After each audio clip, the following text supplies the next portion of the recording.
Good morning on this, I wouldn't say beautiful day. It's overcast, nonetheless comfortable here at beautiful city of Portland, Oregon, which I'm getting to know every day and every week. This is my third month, so I ventured out. First of all, let me introduce my Good morning. co-host, Ray Lane, the morning, cynic. Morning, Portland.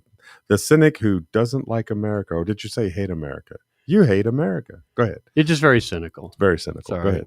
So we're broadcasting live, let's say, first of all, which is our first time doing this, and we're on video.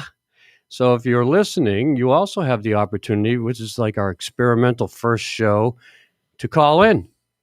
And the call-in number is 503-234-0762. 503-234-0762, which is also on the screen, I guess. Nice. We'll see if we get any calls. It's an experiment. Yeah. Call-in show that we're starting, finally. It's live, so you can say anything you want, and we can't edit it out. So I walked across the Burnside Bridge today. You walked? Yeah. Nice. I was like, I'm going to, there's a little sidewalk on the bridge. I'm going to walk across it to the other side of town, to downtown from Central East Side. And it was fantastic. It's a great walk. So I'm experimenting about the river walkway, which there is a river walkway, I found out. There is. Did you know about that? Yes, I did. They got a beautiful river walk that goes along the steel bridge, then around on the river to the Central East Side, and then back up, and you take some stairs to the Burnside Bridge. There you have it. Did you know that? I didn't know that. But you didn't know that. I knew there was a river walk. Yeah, it's fantastic. Mm-hmm. You know, Portland is really a great city. It is. Fantastic city. Define great. It's got a great river walk. That's one. It's got a great river going through it, the Willamette. It has wonderful old meets new, historic and new. But it is filthy. Absolutely filthy. This city is, I don't know. Is that the great part? Let's just talk about one thing that the mayor could do if he so chose.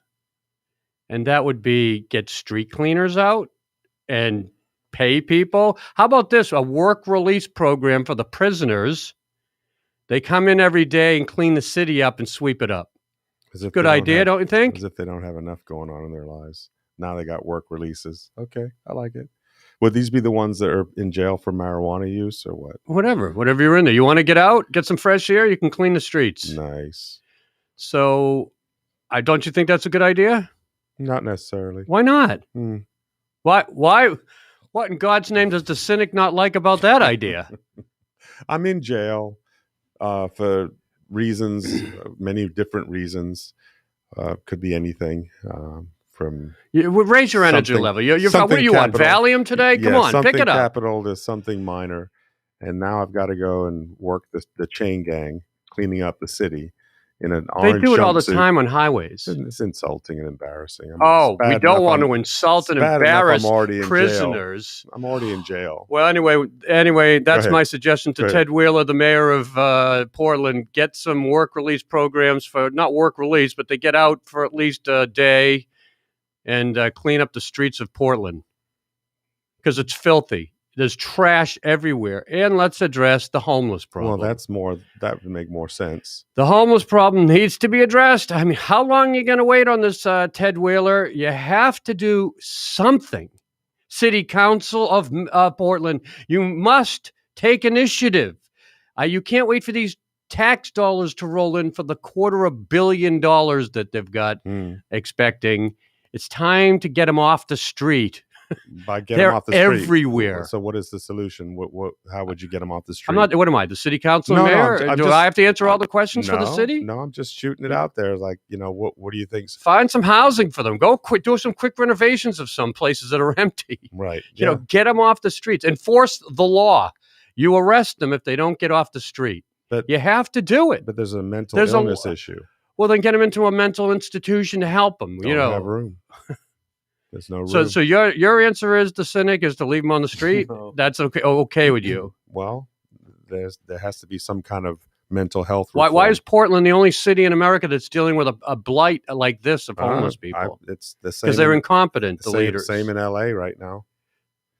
LA is all the Sunset Boulevard. Yeah, LA's really bad. I mean, I just drove down there less than 2 months ago, and I couldn't believe it. I hadn't been there in a year and a half. It's as bad there as it is here now. I couldn't believe it. And I was telling a friend what happened down here, because normally the police department and the city of LA, they're very strict about tents and camps like this strewn across Sunset Boulevard, Hollywood Boulevard, where tourists come there. Usually they're like, no, we're not having this. And they just will not have it. Right. They move you out. They, pick you up, put you in a wagon and take you away. Not anymore. It's like Portland down there. So we get two cities that don't know what to do with the homeless problem. Seattle too. It's not my job as a politician to figure it out, but they should have a committee that's meeting. We're talking with experts, Right. building commercial builders, whatever they need to do. They should have figured it out by now. Right. They're sitting on their lazy asses, letting this just get worse and just fester, so that they stay longer and become more predisposed to living on the streets. They're like the great unseen. We see them, but we don't. Yeah, it's ridiculous. It's absolutely ridiculous. I mean, they should. I'm not a big fan of the mayor. He's not exactly a leader of the community right now. And I'm also walking around this downtown area, and poor Chinatown of Portland. I mean, I don't even know if this is really a community anymore, because I didn't see any Chinese there. No Chinese American on the streets. No Chinese businesses open. All plywood. How long did they leave? Did the whole community of Chinatown in Portland leave the city? That place is shut down. Still, I mean, they're gone. I walked the whole area, and they have. First of all, they still have barriers. I don't even know where that is. So. Chinatown. It's there's a gate. There's a big gate that shows you the entrance. Okay. There's a gate, but that's about it. And they have and there's a gate to let you through and in, but there's also road barriers everywhere to stop you from driving through the community. Okay. So here is my question, Mayor Ted Wheeler and the City Council. Why the hell isn't Chinatown opened up? Why don't you go out there and use that community, that district right there, as your stepchild that you're going to show everybody how to bring them into the family again, the family of Portland? Because right now there's nothing there. They should be going from community to community, reopening. There should be a reopening committee of how we're going step by step through the district to reopen the city, clean it up, and bring people back. And one of them, and business owners, because there's nobody in Chinatown running a business right now. It's sad. I mean, I've never seen anything. There's a Chinatown in Boston. They had to close their restaurants, but they didn't flee the city. It looks like the Chinese community has left Portland.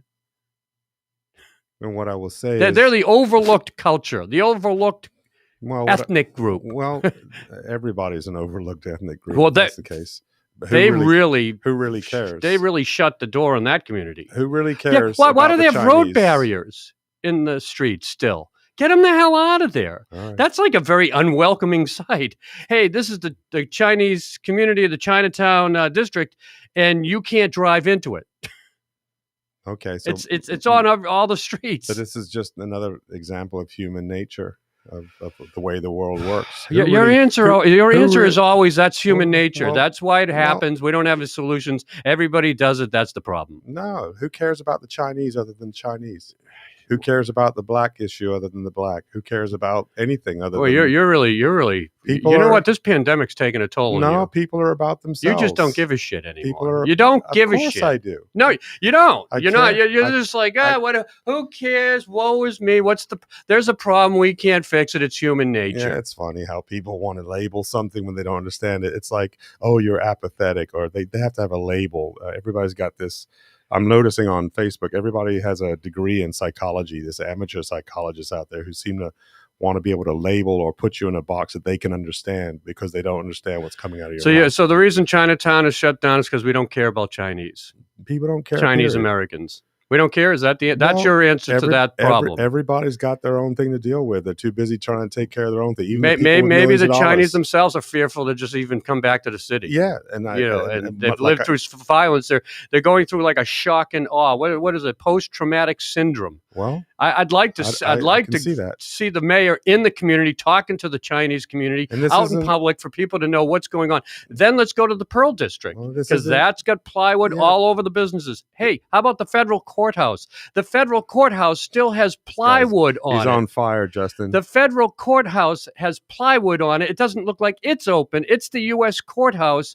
And if they're not open, they're sending a message that we're afraid for us to even be open. Well, they are open. They are open. They're bored. Well, what's the plywood up for? So people don't smash the windows. So we're still worried about people smashing windows in Portland, Oregon. Yes, we are. Very much so. So this is how the city's going to function. For the foreseeable future, they're going to let anarchists and some teenage punks who can throw things at a window have you shut down your business and board up a courthouse that's on a hill in a historic district. Yes. Welcome to Portland. In answer to your question, well, Ken, that's just failure on leadership and failure in security. Not everything's about the mayor or the governor. Not everything starts there. That's called the leader. That's doesn't. Why you have a leader in City Hall. I disagree. It doesn't start there. It starts with the citizens, Citizen Smith.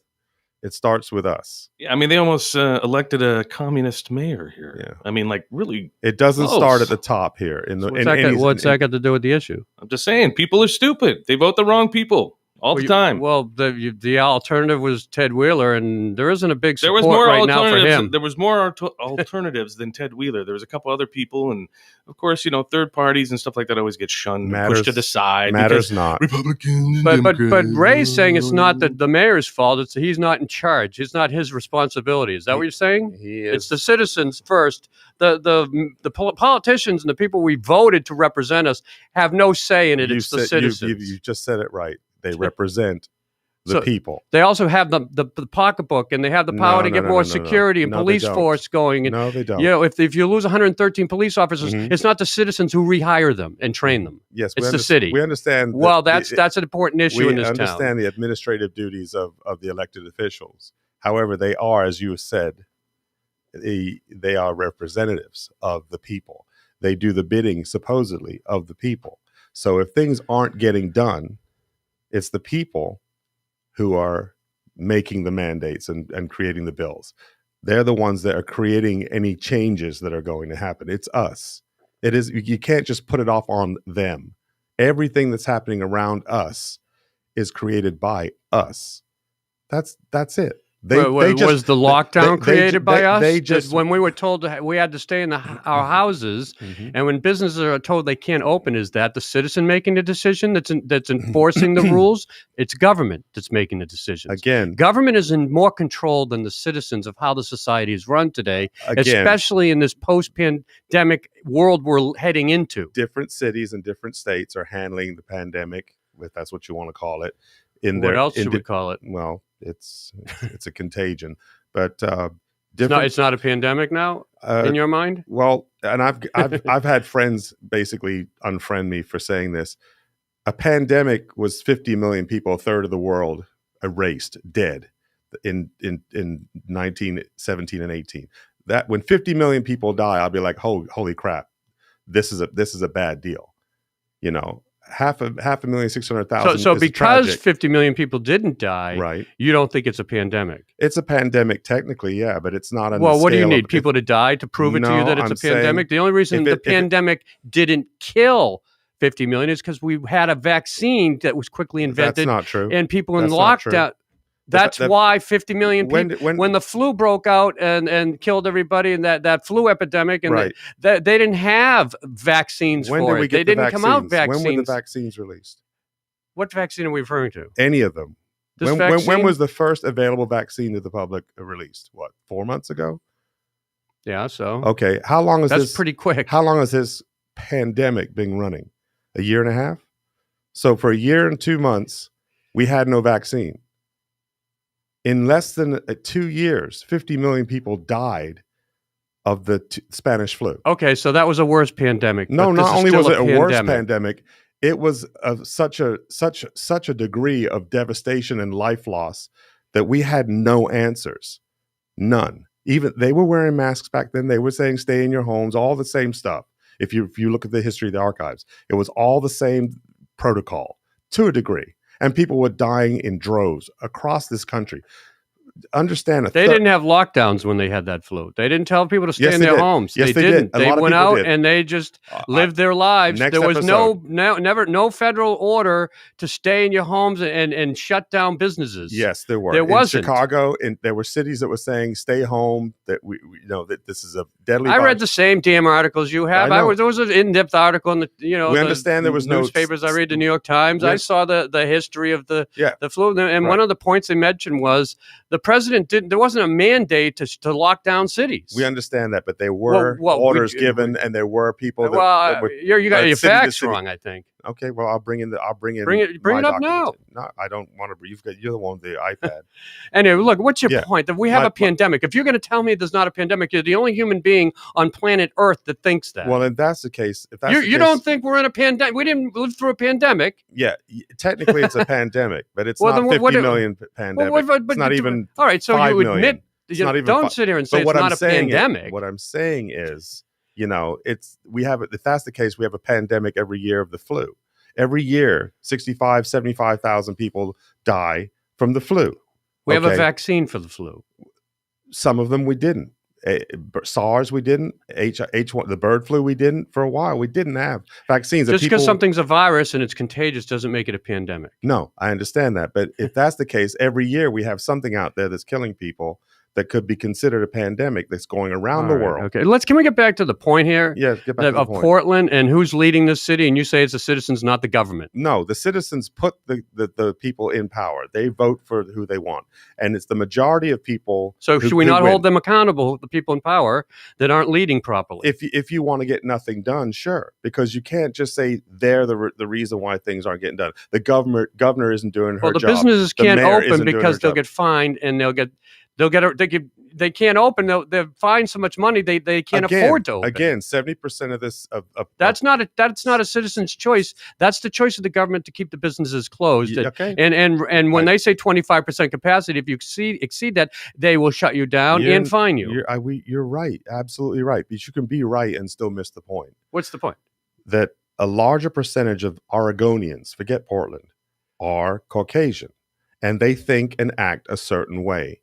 And a smaller percent are Asian and or Black, and they think and act a certain way.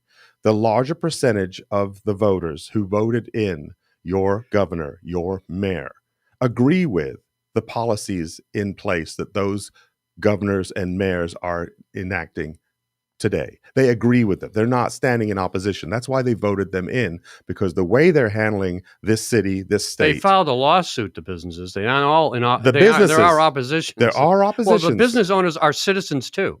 Yes, but we understand that in this country, it's the majority rule.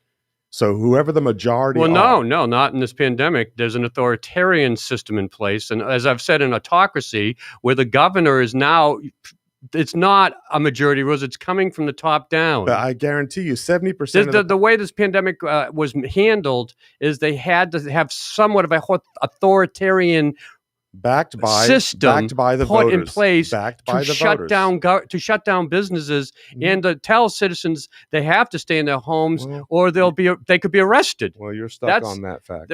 That's a fact that got us through the pandemic, or else if we left it to the citizens, they would have just wandered out into the street. This is a case where we made it through. I got news for you. We didn't make it through. We didn't make it through. And we would have made it through regardless, either way. Oh, without what?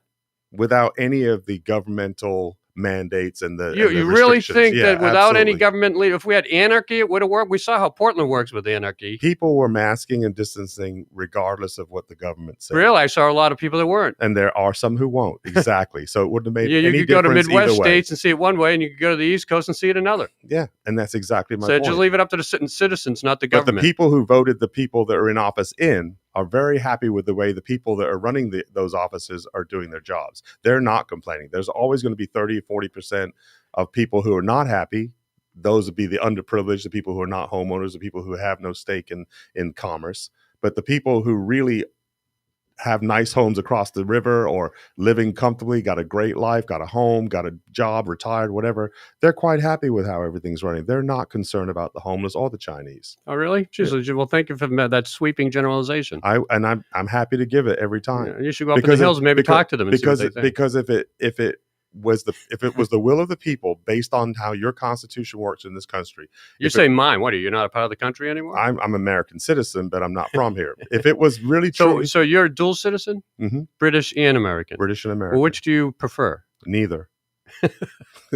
Honestly. So what's your solution to your life at this point? Will you not stay in either one of the countries and move to like an island somewhere in the Pacific? I'm fine. I'm an island unto myself. We didn't get any phone calls, huh? 503-234-0762. We have a live audience, but we don't know how many. It could be 1, could be 20. Well, it takes could be a minute. 100,000. Takes a minute for TalkCast's PDX to get out there. Some marketing.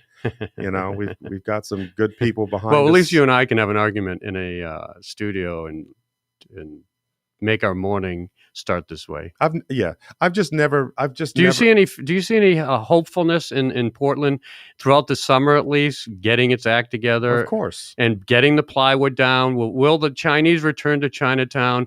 Will the businesses open up to 100%? Will the people return? No, not like it was before. No, I don't see that. Will most of the businesses keep plywood up through the summer? Are they going to be fearful going into the winter when it will kick in again, even worse? Mm-hmm. Is that how they're going to live their lives? I will put plywood up and shut down my business. That's not first of all, they'll be out of business, which 50% of them and more are now. But I would like to see the federal courthouse get to the point where they don't feel like they have to put plywood on their windows. Again, that's contingent on the people. It's contingent on somebody pulling the plywood down too at one point and saying we have trust in what's going to happen. They had the big ass 18-foot fence around it for the longest time that was impeding bike lanes and all this, and they were going to sue the feds for impeding bike lanes and blah blah blah. And the priorities way out of whack. Probably the only U.S. courthouse in America with plywood around. No, that's not even close. You know another one? Yeah, Georgia. Yeah, a lot of federal buildings are still shut down and wired off. And you've been out of there for 6 months. How do you know? I got friends. I talked to friends who are very much activists and very much on the street and very much know the pulse of their city. Same in L.A., same in New York. I have friends, believe it or not. I have friends. Boy, Jesus. Whew. You're in a negative mood today, man. Again, it's for the negative. It's just a dark place. No, it just all makes sense to me. People are people. So you don't see any hope of America rebounding ever, huh? We're just going to be a pandemic country for the rest of your life. I didn't say that. I just said... Well, do you have a timeline? 10, 15, 20 years from now? Do you think the plywood will come down? What about 2 years from now? I live now. What about 2 years from now? Do you think the plywood will be down? I exist do you think right now. The federal courthouse will be functioning normally? I don't know what the future holds. No one does. Well, you certainly say a lot about what you think is happening. Humanity, when it comes to human nature and people and in mass, yeah. I understand how you were mentioning that, like, you think the Chinese or Asian community and the Black community perceive things differently than, say, the majority of Oregon. I would imagine white people. Well, their perception of the paradigm what is completely different. What is the difference? Well, their perception of what's going on, their view of the paradigm that is life, that is government, that is commerce. Can you be a little more detailed? What exactly, as a Black person yourself, what are you saying? How do you perceive it differently than I do? Well, when you don't have a majority of the say, you don't have the power. And when you don't have the power, you don't have the money or the land or the ownership. You are a renter for the most part. Even if you own a home, you're still a renter. You're still a minority. There's a reason for the word minority. It has a very negative connotation just by the way it sounds. So you're looking at the world from a powerless, presumed powerless position. And that's a fact. So if you're looking at the world from that position, your view of how things are and will be is way different from those who are in power and are of the majority. And so, like I said, if the majority votes for your Governor Brown or your Wheeler mayor. You keep saying yours. You're a part of this community too now. So Yeah. you got to accept that and No, stop acting what- like an outsider and a stranger living in the town Well, no, that no, you no. now have I'm, residence no, in. I'm being respectful because I didn't vote for them. I didn't get here in time to vote for them. I didn't. I know, but you can see- speak in terms of I'm a member of this community now. Uh, Don't think of yourself as an outsider. That's not the way to make change. a member, yes, a member of society, yes, in protest or in opposition at times, also. So I mean, you stood in a protest here. yeah, and So yeah, you only as only as an observer, only to witness, only as a watcher. I only walked in the protest to observe what exactly was happening, who was instigating the rubber bullets, the tear gas, who was starting the actual melees. And I got my answers by walking amongst the people that were doing the marching and watching the government and the federal agents respond to certain stimuli.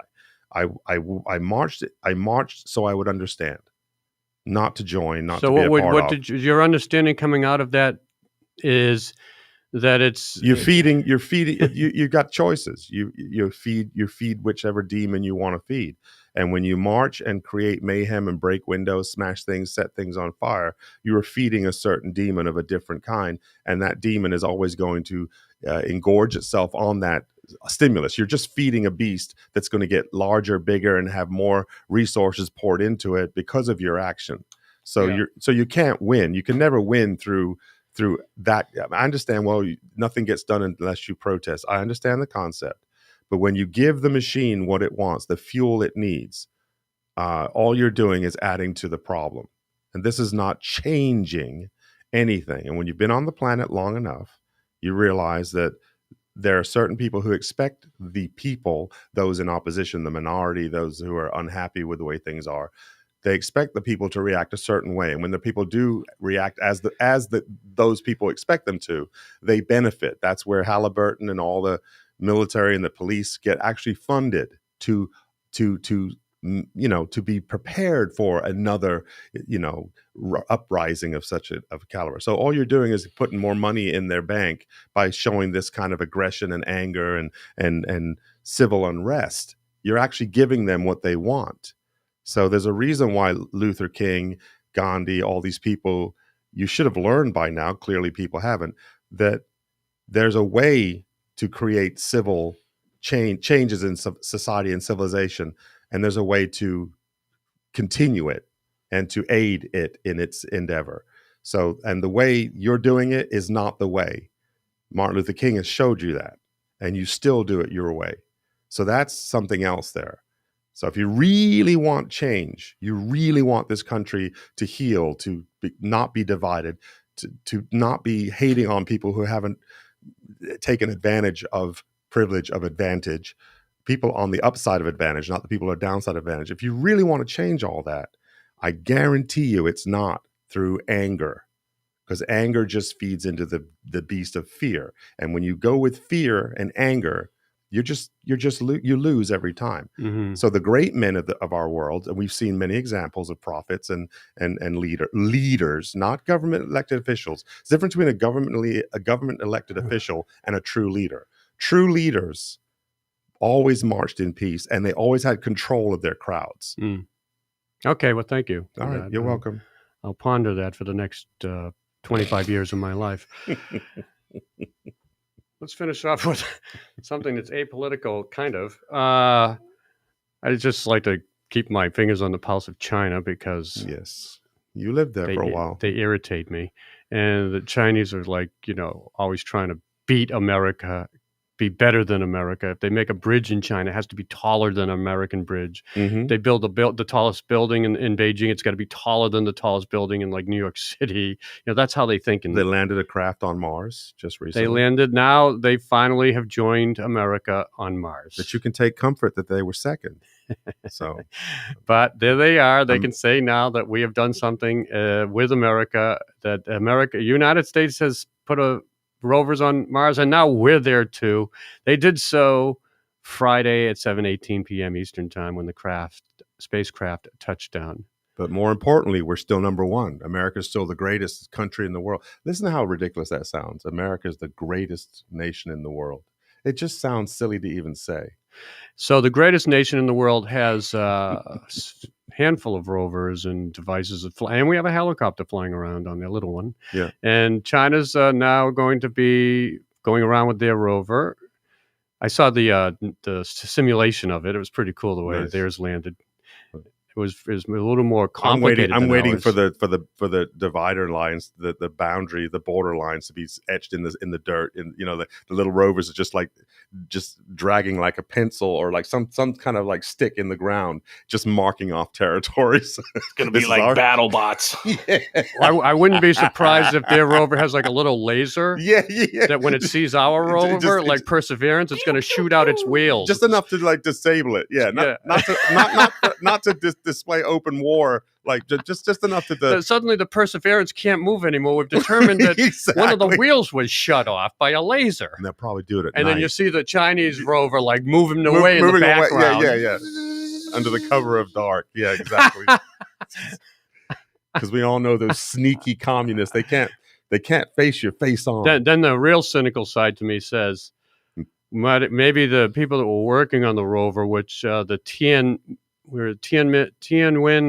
1. Anyway, it launched in July, right? Mm-hmm. So they were working on this thing, and the Tianwen 1 spacecraft, it launched in July. But when you work on these machines, you have to be in a very sterile environment because you could, put the littlest bacteria on there that could then create infect a colony on Mars. You go to Mars, and now suddenly there's this like bacteria, even virus, something. Geez, Chinese. Wow, I hope the virus. heck they didn't put a COVID virus on there by accident. Damn those Chinese. That Sneaky somebody bastards. had COVID that was working on it and didn't tell anybody and coughed in their hand and deliberately. Let me just put this computer chip back in, and all right, this thing's good to go. Exactly.